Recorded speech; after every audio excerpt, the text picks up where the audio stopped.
मुश्किलात की बात कर रहे हैं अहमद।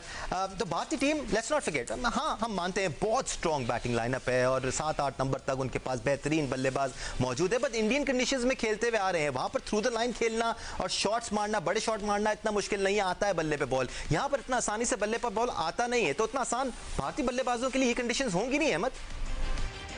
हाँ जी, बिल्कुल कंडीशन तो मुश्किल होंगी, लेकिन पाकिस्तान के फैसले के पीछे ना कुछ वजह है। मैं आपको वजह बताता हूँ। भारत ने एक फास्ट बॉलर खिलाया बिकॉज भारत की मजबूरी थी। भारत के पास ओवर बचते नहीं थे जिस तरह हमारे बॉलर्स के बच जाते हैं। आप देखें पहले मैच के अंदर साइम ने 3 ओवर किए, ठीक है, शाहीन का एक पड़ा था, फिर फहीम अशरफ तो बॉलिंग ही नहीं कर रहा, राइट?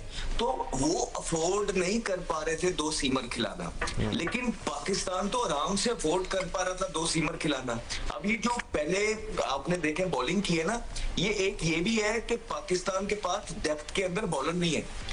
पाकिस्तान के डेप्थ के अंदर जो है, आप फहीम अशरफ से 2 ओवर नहीं करवाएंगे, तो या आपके स्पिनर बॉलिंग कर रहे होंगे, और स्पिनर्स के साथ जब आप जो है ना डिफेंड कर रहे होते हैं चीजों को, तो बहुत मुश्किल हो जाना था। पूरे का पूरा मैच इस डिसीजन पे पड़ जाना था, राइट? तो ये वजह है कि पाकिस्तान ने जो है एक फास्ट बॉलर नहीं खिलाया और वो अपनी जिद पे, ऑलराउंडर्स की जो जिद है उस पे अड़ा हुआ है। अभी पाकिस्तान अल्लाह करे ये पाकिस्तान के लिए चीज काम करे, लेकिन मुझे ये मानना है कि आपके पास 2 बॉलर्स की लिबर्टी, फास्ट बॉलर्स की लिबर्टी होनी चाहिए थी, क्योंकि आपके पास ऑलराउंडर इतने भरे पड़े हैं और वो तो ओवर करते ही नहीं है।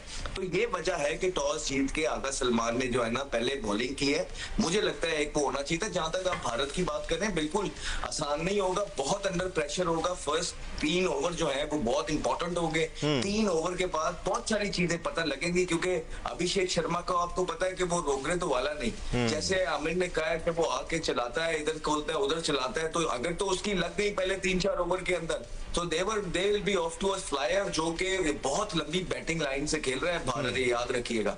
और अगर शाहीन ने उतार दिया उसको, अभिषेक शर्मा को ऊपर से, तो फिर जो है ना पाकिस्तान, लेकिन अगर 2 आउट भी होते हैं, एक और बात सुन ले, भारत की बैटिंग लाइन बहुत लंबी है।